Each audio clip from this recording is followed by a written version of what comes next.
Welcome to episode 35 of the Search with Candour podcast, recorded on Thursday, the 7th of November 2019.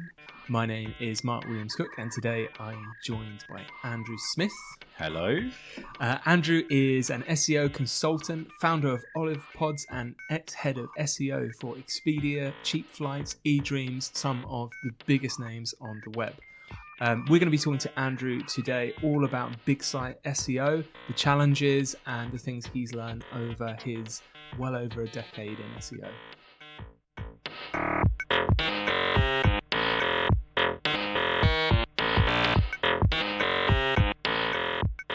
Andrew, thank you so much for coming from Barcelona to a slightly uncharacteristically cold, rainy Norwich. It's 8 degrees.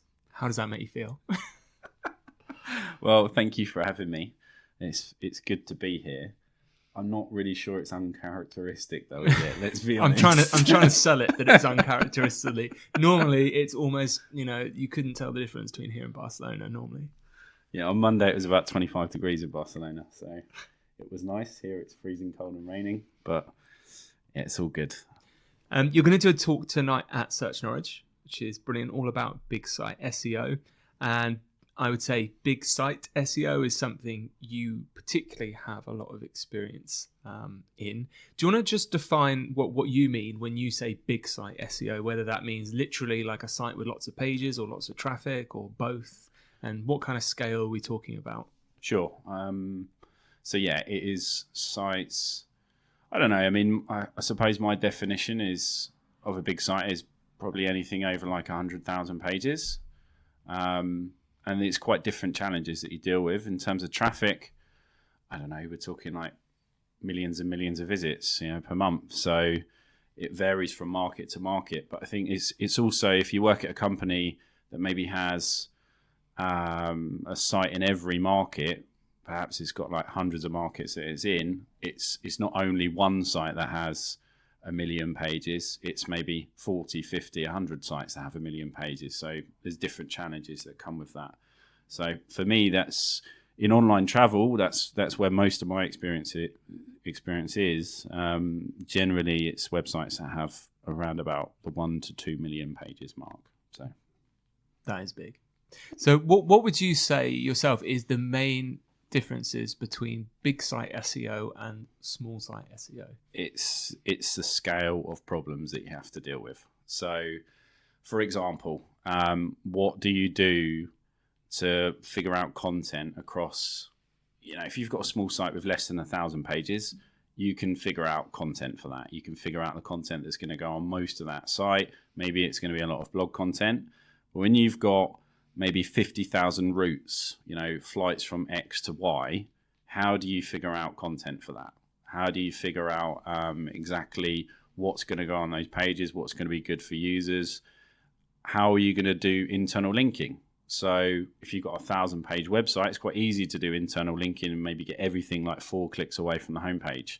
But how do you do that when you've got 1 million pages to deal with, or even more than that, So it's the fundamental difference is it's the scale of the problem that you're dealing with, and generally it just means that it's more challenging. It's kind of heavier lifting that has to be done. You need to come up with much more scalable solutions to different problems. So okay, so I think what we're circling around here is that some of the technical challenges on big sites, the size of the problem scales with the size of the site. So if you've got 1,000-page site and your canonical tags aren't quite right or something, or your internal linking's not spot on, it's not going to make a huge difference. But if you've got 500,000 pages, that problem scales with all of those pages and becomes a very big problem. It does, yeah. I think the other thing to consider as well is quite often in a kind of large company, they might have lots of old technology. So a good example is when I was at eDreams. So eDreams as a company, they've bought lots of different brands, and each of those different brands have got different technology. So to try and harmonize that is a challenge in itself. So if you're so maybe you might have a whole bunch of old pages which have got canonicalization issues or internal link problems or really poor content. It could be a whole host of different things. But the challenge is also, okay, do you as a company actually have the development resource to properly work on that technology? Chances are maybe you don't, right? So it could be that you've got some old tech that's kind of sitting around, it's still capturing traffic, and it's like, how do you deal with that as well? So it's both. It's the scale of that problem across many, many pages, and how do you fix that? And then some of it is also actual technical issue in terms of the platform that it sits on, what it's written in, and the level of understanding of that. And also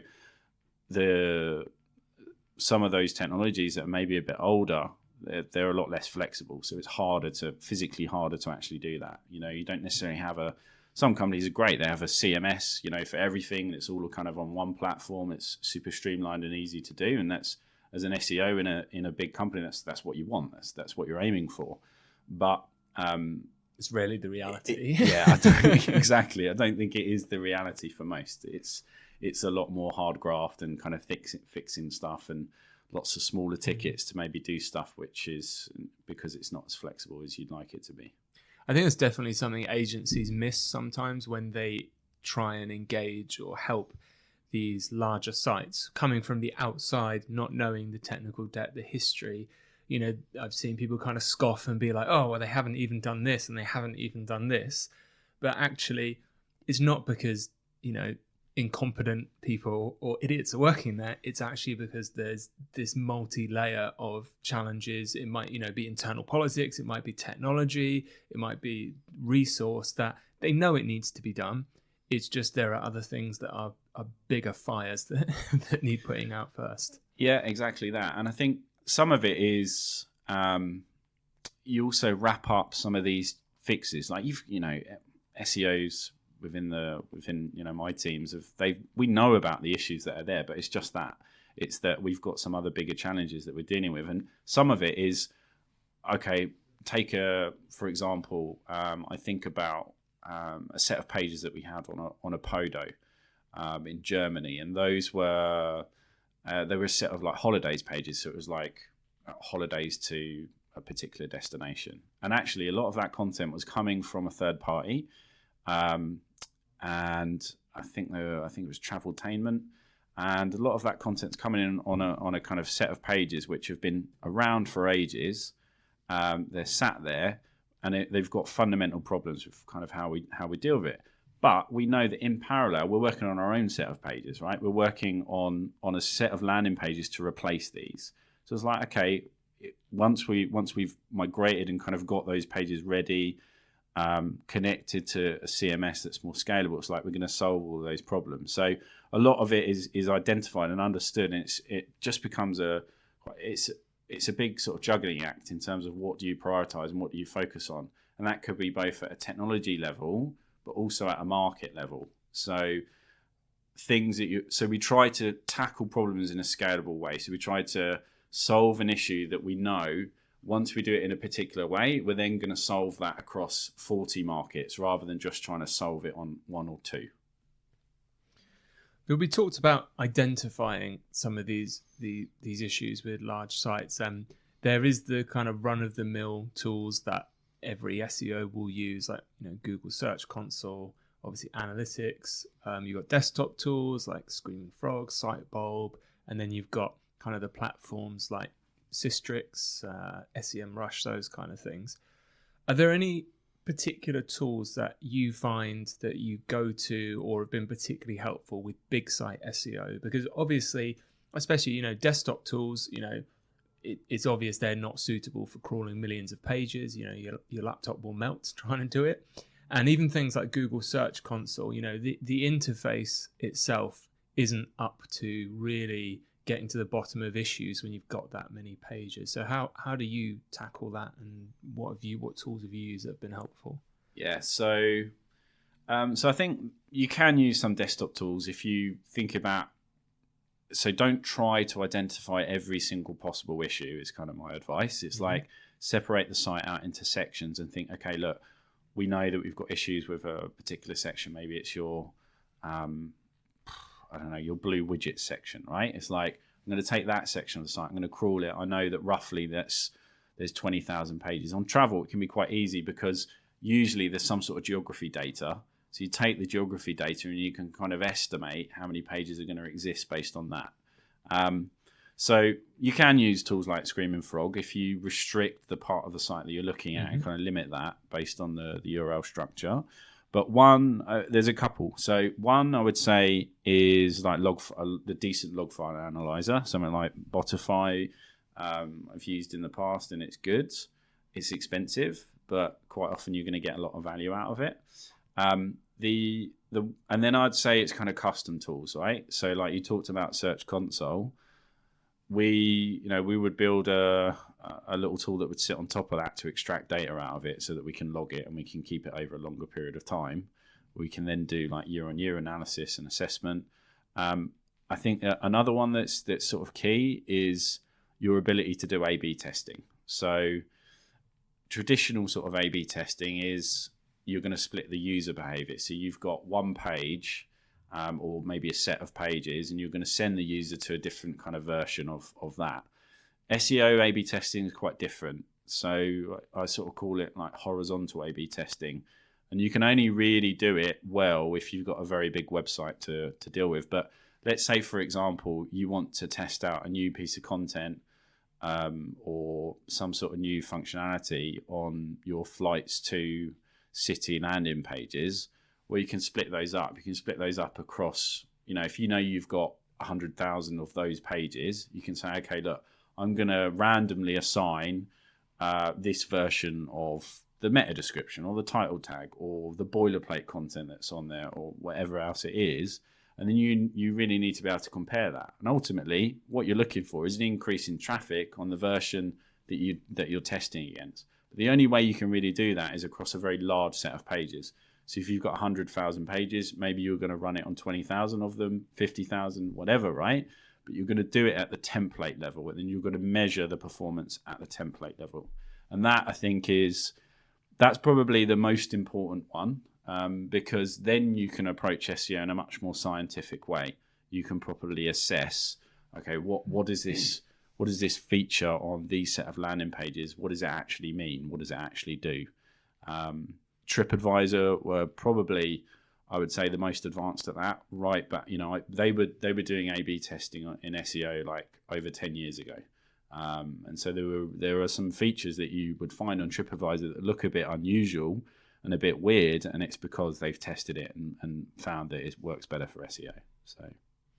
So it's maybe actually using some of these tools, but using them in a different way, in a more targeted way. But it's interesting you should mention things like templates. I don't know if you've had a chance to look at the new speed report that came out in Google Search Console a few days ago. Not properly. No, I've just briefly looked at it, and one of the things I noticed now is so they're rating pages by slow, medium, fast, but they're actually grouping them by page template they're trying to identify, which I think is kind of the approach you're suggesting there, which is if you have kind of a fundamental technical issue, it probably applies to most of the pages, at least with that template. So that was a nice step forward, because I know the new version of Search Console hasn't particularly been as popular as the old version, as some of the data is a bit more opaque than it used to be. But that was a good step forward, I thought. So while we're talking again still about differences between kind of big site SEO and small site SEO, one thing I know we've spoken about a few times, and I'm a big proponent of, is the importance of internal linking on these sites. So, I mean, what are your thoughts on, how much more important is internal linking for big sites as opposed to, link acquisition is always on the sort of top of the list for what people want from SEO, and it's a really difficult thing to do. And sometimes it is overlooked, I think, on even smaller, medium size. What are your thoughts about internal linking? Yeah, it's hugely important. It's I would go as far as to say that if you get the internal linking right on a really well-established brand, it can greatly reduce the amount you actually need to do more link acquisition, right? Because what it really means is that you're taking that domain authority that's there and using it way more effectively. So So Expedia, and actually I've done this at CheapFlights and to an extent at eDreams as well. We approached internal linking in a different way. So the way that we looked at it is we kind of said, look, if there's a 1.2 million pages here, we first of all want to make sure they're kind of linked to correctly. And that might be through the kind of main navigation. So as long as you've got like a logical navigation that kind of goes through the different facets of pages, that's great. But actually what we've done at Expedia is we kind of imagined that we had a sitemap, and we kind of cut that sitemap up into pieces and placed that across the pages. So it's like we had a batch of internal links that would sit across every single page. And we've done it in quite a smart way. So we came up with an algorithm that would match demand to internal links.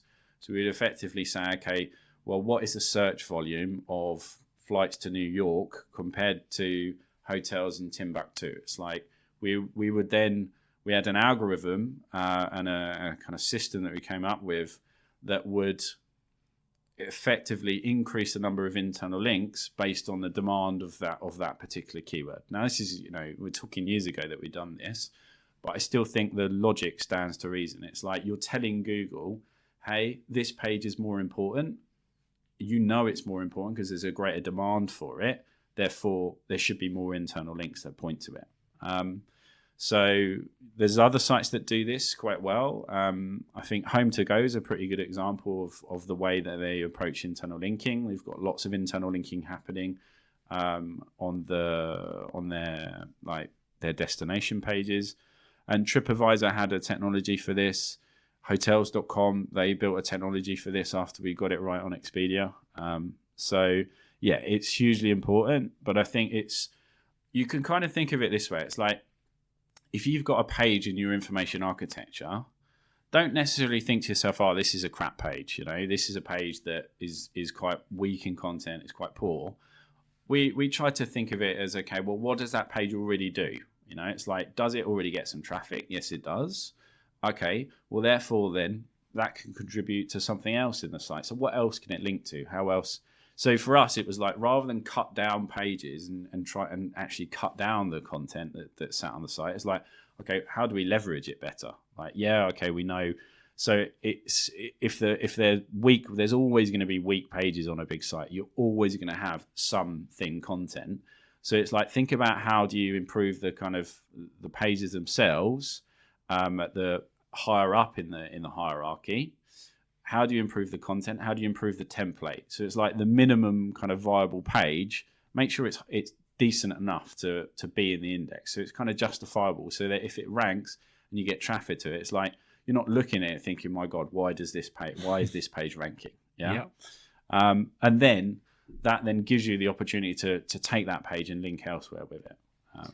You touched on very briefly there, and I think I picked up on something about the current trend of pruning pages. What are your thoughts on that? So for those that don't know, there's with some of the recent, I think you could put them under the umbrella of quality updates to Google. There's been a lot of advice going around about essentially just binning pages that aren't getting traffic or aren't performing. I've personally seen some very bad examples of this. Where they're all that needed to happen, in my opinion, was they could have just improved the pages, basically. But you kind of touched on that, you were saying rather than sort of cutting the amount of pages, you were looking at sort of changing them. I think the trouble with, I'm not saying that you shouldn't do. I think there are some examples where it absolutely makes sense to do that. However, I'm more of the school of thought where it's like you're kind of thinking there's an opportunity out there, and it's like, how do I get a slice of that opportunity? Well, potentially I'm going to cut that opportunity if I remove a bunch of pages which are maybe capturing some of it. Yeah. So I'd much rather think, okay, well, how do I actually improve these pages? And the decision, once you've assessed it and you say, okay, look, does it make more sense to invest my time in improving the content for these pages over here, which have already got lots more demand, versus investing a bit in these pages over here, which have maybe got smaller demand, right? So that it's kind of longer tail stuff versus torso or kind of head stuff, right? Now, maybe you're going to come to the decision based on analysis and based on saying, okay, what's the opportunity here? Is it worth doing this, maybe you will come to the decision to cut it. But I think you can also think to yourself, okay, how much is this content so bad? Are these pages so bad that they're going to have a negative overall effect on the site? And my personal opinion is that a page needs to be really bad for that to be the case, right? It needs to have really bad loading time, like really very, very poor content. And so I think if you're in that situation, fine, maybe it does make sense. But I think you'd be surprised at what you still see in the index, right? If you go a little bit deeper than the first couple of pages, you do still start to see some quite poor stuff in the index. And so the question is, are those pages really, completely damaging the site? I think if you're still getting traffic to it and you can find examples of them still ranking on page one, especially in the top 5 positions, then for me, I'd kind of challenge that and say maybe it's not really holding the site back. So that was such a much better answer than it depends. So if we back up a little bit and talk about, again, big sites versus small sites, and giving you a general question on how much do you think, so SEO has obviously changed a lot over the last several years. How much do you think it's changed for big sites compared to small sites over the last few years? And I'm asking you this specifically because I saw a lot of people kind of bemoaning the fact that, Google only ranks brands now, it highly favors brands. And I think part of that's got to do with, we've definitely seen the focus on quality over quantity in terms of links, which are, by definition, I think easier for big brands to get than smaller brands. And I'd be interested in your thoughts on how much of this sort of entity recognition stuff comes in with Google, where they start to understand, okay, this name is a brand and it's mentioned here, and how much of those factors are weighing up, and how does it impact maybe strategically what you do now compared to what you used to do? Yeah. Okay. So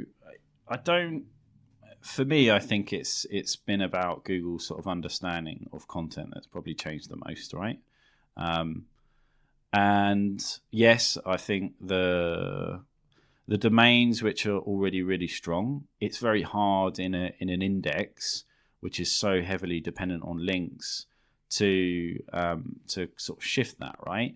Yes, you can reward content, and absolutely, I think Google is rewarding content, but quite often what you see is that the biggest company kind of have good enough content. So it's like, are they rewarding the content, or are they rewarding the domain? Well, it's it's a bit of both. I think one thing that's sort of changed is the importance of the quality of that content. And I think actually what you find are quite a lot of sites that perform better, ones that have really good UGC. So they're really leveraging that UGC, and actually, that in itself is just completely helping the amount of content that they've got. But I will say, I think this is kind of similar to, it sort of relates to the last question about culling pages. So, there might be a situation where you kind of think, look, it's just going to be too hard to actually put meaningful content around this particular subject on my website. So maybe it makes sense to cull it. But I think the difference is, it's like generating useful, meaningful content across a very large set of pages is much, much harder than it used to be, right? It used to be that you could throw up a set of pages and probably just pull in some like generic content stuff with keywords that kind of made sense. If a user read it, they wouldn't take any offense to it, but it would just be really similar bit of content that exists. That's the bar of content. They didn't take offense to it. Exactly. That's kind of how it used to be, right? So you could take a big website, especially if it's a website that had, half decent link profile. You could take that, probably get that content index and get it ranking. Now, it's very different. It's the level of the depth of content that's required. So it's effectively like, ask yourself, how can I do skyscraper content across 5,000 pages? Even if you've got a website which is 1 million pages, there's still going to be 5,000 pages which are super, super important to you. And it's like, okay, how am I really going to get very, very good content here? And that for me is, I think, what's changed the most. It's like before, those 5,000 pages would have better content, but now it's kind of the bar for that content is just getting higher and higher and higher. So the website, the kind of larger websites that are, I think you'll see this with like the work they're doing around like trying to trigger featured snippets and improve better content around those type of questions and answers sort of focus. And so those bigger websites are kind of putting that in place, and you see them triggering more and more featured snippets. And I think that's going to be, that's the kind of generation of content is still happening. It's just happening in a kind of smarter way. So it's like, how can I leverage data to generate content about all of these different things on my website? So how can I use so we use travel as an example again, but how can I take like flight information data, generate useful content for that actually, you know, a user's going to find valuable? It's like, how do you do that? And then how do you add in the kind of more curated, kind of really deep content as well? Okay, so I have a question on this for you, which to stay fashionable, I can relate to Bert, because I have to get at least one question, or it wouldn't be an SEO conversation now about Bert. So we spoke about this the episode before last. So if you missed that, the canned version, and feel free to chip in if you think I'm off kind of pieced with this. The canned version of Bert is basically Google will understand the intent behind user searches better by understanding the order of the words, basically. So it opens up a maybe another avenue for sites. So the question I have for you is, we spoke before this podcast very briefly, bit naughty of me, should have started recording really if we were going to talk about it. I spoke to you about Bert, and I was saying, as I did on the episode before last, maybe if Google is understanding the user query better, it presents an opportunity for smaller sites to rank, whereas the big sites that maybe ranked a single page, more generic page for multiple terms through their kind of link profile, domain authority, for want of a better word, maybe now if Google's decided actually this page that's not as important on this site matches the query better, maybe they would rank better. And the discussion we had on that was, you made the very quick and correct counterpoint of, well, these big sites normally have that spread of content as well, because like you said, there's a huge amount of time, effort and money going into producing that. But it does strike me that you said one of the issues here is essentially, if there's this greater focus on content and quality of content, that's an incredibly hard thing to scale, because at the moment it's still basically a human thing to do really well. It's very hard to generate, unless it's like very data driven stuff, like really good content.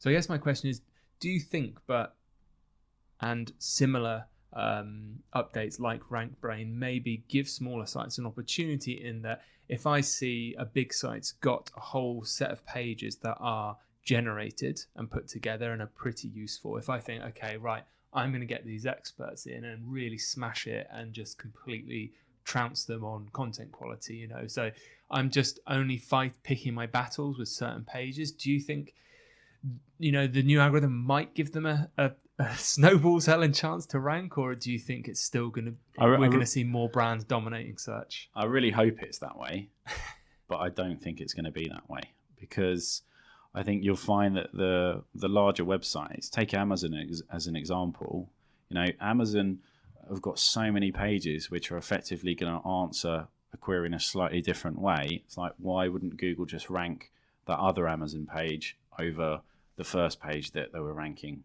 for Amazon anyway? I think the other thing to consider is, like, when we're talking about human content, it's the bigger companies, they have the money to invest in a huge amount of content. So we were using a company called, we were using lots of different companies for content at the different companies that I've worked at. And we have the resources the money to buy that content, right? Yeah. If we want, across the 5,000 pages, we want to have at least, 1,500 words of decent content. Well, as long as we've got a really good brief for that, and we kind of know exactly what content that's going to be, we've done the research, we've kind of really thought about it, we can then farm it out to a crowdsourcing provider and get that content. We can also supplement it with lots of different data sets. And I think this is the challenge, right? Is that I think the online world is sort of shifted from being people that were sort of experts in a sector that had a website to now being more like tech companies who service a particular sector. It's like you're competing not so much with. So if you're in travel, you're not just competing with other travel companies. You're competing with kind of tech companies that do travel, and I think that's the sort of challenge. So I think around like automation of content too. I think that's really. I think we're going to see more and more advancement around that. It's like we know that Google is kind of understanding content better. So yes, we're always a few steps behind Google, but we can leverage the same technology to start generating content. I think there's lots of news providers that are doing a pretty good job of this. Like Reuters generate a huge amount of content, and it's like, is it relevant? Well, yeah, it is, right? That always comes as a huge shock to a lot of people, I think, when you actually show them that some of the breaking news stories, so things like sports results, earthquakes, where there are these APIs where they can just get the information instantly. Those articles are written and published instantly by robots, because we know the timing of news articles is really important. It's first one to publish wins. And actually, I don't think many people are aware of that a not insignificant proportion of especially the breaking news stories they see has had basically no human interaction. It's just been put together through data and published. Yeah, exactly. And why won't this advance more? I don't see any reason why it won't. I think we'll get to the point where, it will become a much more commonplace technology. So more and more, companies will be using it for that. And yes, I'm sure Google's going to get smarter about kind of differentiating between what's sort of real content and what's kind of like generated content. But I think if you're doing a good enough job of kind of mashing it together, it's like, why does it matter? I don't think we should go into it too far, but the thread interests me in that if we're getting machines to generate this content, then they're all going to be using similar or the same algorithms, training sets, and it comes to the point where they'll all be kind of writing the same content anyway. So there will only need to be one source for that kind of content. But we'll shelve that now because that's a long conversation. So I think we're over half an hour now already. So let's wrap up with something a bit more juicy. Okay. So in your opinion, and I'm not asking you to name names, your general opinion, experience, in 2019, how much kind of black hat SEO, negative SEO is still taking place with big sites, and what form does it take? Is it still with link acquisition? Is it with PBNs? Is it sort of technical stuff that's happening? Yeah, I think it's. Andrew's sweating now. You can't see it, but he's broken out in sweats. Oh, come on. You know more about Black Hat than I do. Some of the things you were doing back in the day. So, I would say yes. There is still a lot of Black Hat stuff happening. Look, people. Can you? I wouldn't even really class PBNs as Black Hat. I think Google would disagree. Yeah, I'm sure Google would disagree. But do you think as well? I think an interesting question is: do you think some of the stuff that's happening? So, if we just for now define as black hat stuff Google doesn't want you to do, and they would penalise you for if you explained it to them. Do you think a lot of it is happening through intention or through ignorance? Through people just saying, "Well, that's going to get us the call. Just do it," without understanding implication? Or do you think when it is happening, it's people just being like, we're going to take that risk and minimize the risk because of the gains are there? So, no, I think it's intentional. I think there's a couple of things that are happening. One, I would say some of the focus has shifted away from SEO towards social and really trying to exploit social media in a different way, right? So I think a lot of the great minds that were working on Black Hat SEO have kind of focused a bit more on social media. But I would say there are still some things that are happening that are weird. One thing that I've spotted, and I haven't really spent enough time digging into it, but one thing I've spotted is I've noticed a lot of websites, when you start looking at them in Ahrefs, they have a huge number of links where just a full stop is the anchor text. and it seems to be some kind of like image. It's related to image search as far as I can tell, but basically what you'll find is that their images are being ripped off, placed on a page which is kind of mashed up a whole bunch of images, and their way of linking back to the source of the image is like the full stop at the end of a sentence below the image. And I see this happening on more and more websites, and you look at the link profile, and Ahrefs shows you it's like, oh look, there's it's like 20% of the anchor text is just a full stop. It's super kind of strange. So I think that there's something going on there that I'd like to spend a bit more time looking at that seems to be happening. In terms of like negative SEO, well, there are some things that I don't know if I should talk about this, Mark, but there's something that we've done that was kind of negative SEO, which was sort of a reputation management thing that we done with 301 redirects ages ago. So, and that was, I think, a quite legitimate reason, because there was a very old news story that started popping up in the top 5 of search results for a brand, and we kind of like we generated a bunch of redirects, turned them on and off, created a kind of weird looking link profile to the page, and the page then dropped and tanked, right? Why wouldn't that work now? And I think maybe this is these things are still happening. My experience, I've had a couple of things that have happened to me that I'd be surprised if they didn't still work. So one, when I was at CheapFlights, we had a whole bunch of paid links that started to be pointed to us. They had absolutely nothing to do with us. And in the end, to resolve that, I actually contacted Philly and Casper, and they got in contact with Google on our behalf, because there was no manual penalty for it, but we lost, I think, like 10 to 15% of traffic after these links came about. Was this pre-disavow? It was around about the time of disavow, right? Okay. And so this kind of like paid link footprint that got created through these links, yes, okay, we had, because there were nothing to do with us, it's obviously a bit harder to get them removed. And yeah, after this kind of like following up through the sort of backdoors into Google, it got resolved. And then afterwards, we had to disavow a whole bunch of stuff there.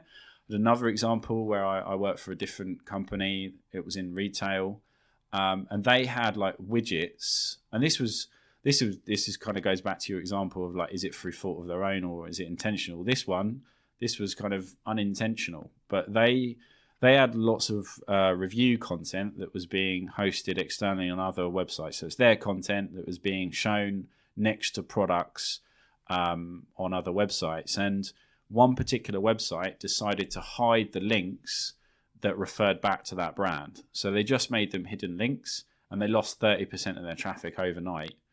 Wow. It took a couple of weeks to actually figure out what the heck had happened. And once we kind of asked them to put those links back in place and make them not hidden, the traffic came back immediately. But there was no penalty. There was nothing in Google Search Console to say, okay, look, you've been penalized. It's just a kind of weird algorithmic change that's happened as a result of those links. So I think they're probably, I think the other thing, right, is these services are for sale. And I don't think there'd be websites that are dedicated to negative SEO if it didn't do something, right? So if you want to go and buy negative SEO, you can find a whole bunch of websites that are going to do that for you. Maybe they're all just con artists and it doesn't work, but you're not exactly going to complain, are you? Exactly, right? So you're going to file your complaint too. But I think it does still work, and I think when we talk about like PBNs, for me, yes, okay, it's against Google's guidelines, but I think the trouble with it is it represents really good return on investment. That's, I think, the problem, right? Is that because it works, it's going to continue to be an issue. And I think until Google, we're probably not going to see this kind of this playing field where content is much more rewarded until we get to a point where Google's understanding of content becomes even better. So maybe in that kind of utopian world that we might get to, it'll probably just be down to Google's understanding of content. That means they don't have to rely on the link signals quite so much. And then who knows, we'll be doing some sort of clever black hat content things. So, Andrew, thank you so much for your thoughts, opinions, experience. I look forward to hearing your talk this evening at Search Norwich. And you can get we'll probably put a video of Andrew's talk up with the podcast. You can get all the notes from this episode at search.withcandour.co.uk. That's everything for this episode. We will be back next Monday, which will be the 18th of November, and I hope you have a great week.